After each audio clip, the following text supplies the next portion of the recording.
name is Cayleigh Martin, and today I'll be sharing with you my story and how it pertains to the scripture chose for conference this year. I want to begin by reading you my favorite interpretation of these verses, which is from the Message and reads like this. Do you see what this means? All these pioneers who blazed the way, all those veterans cheering us on? It means we better get on with it. Strip down, start running, and never quit. No extra spiritual fat, no parasitic sins. Keep your eyes on Jesus, who both began and finished this race we're in. Study how he did it, because he never lost sight of where he was headed, that exhilarating finish in and with God. He could put up with anything along the way, cross, shame, whatever. And now he's there, in the place of honor, right alongside God. When you find yourselves flagging in your faith, go over that story again, item by item, that long litany of hostility that he plowed through. That will shoot adrenaline into your souls. In these verses, we are taught that we need to keep track of our purpose in life. Although things seem difficult, we should remember always that our Christ went through unimaginable things for us, and that we should look to him for how to persevere through our difficulties.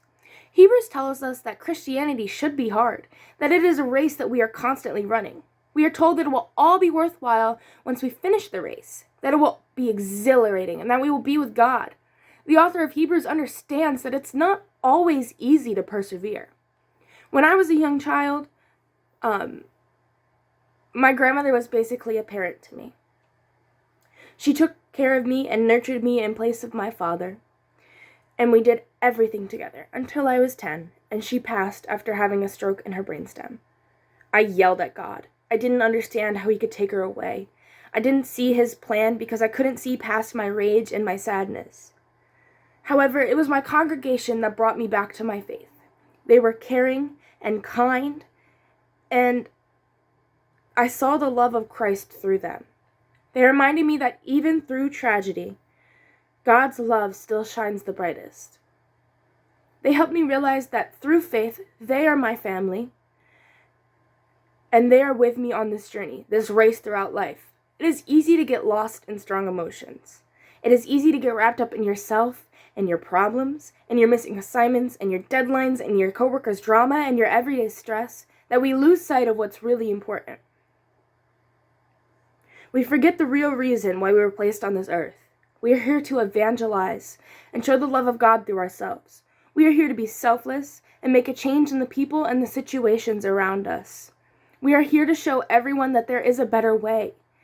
Jesus is the way. He is the truth and the light, and he is here for us, and we need to focus on him. We need to keep running, keep going, keep teaching, and keep persevering. Jesus did not deserve any of the things that happened to him.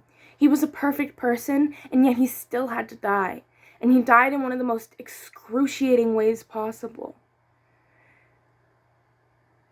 He did that for us. And even in his dying breath, he asked that we be forgiven. He now sits at the right hand of the Father, waiting for us to follow in his footsteps and join him in heaven.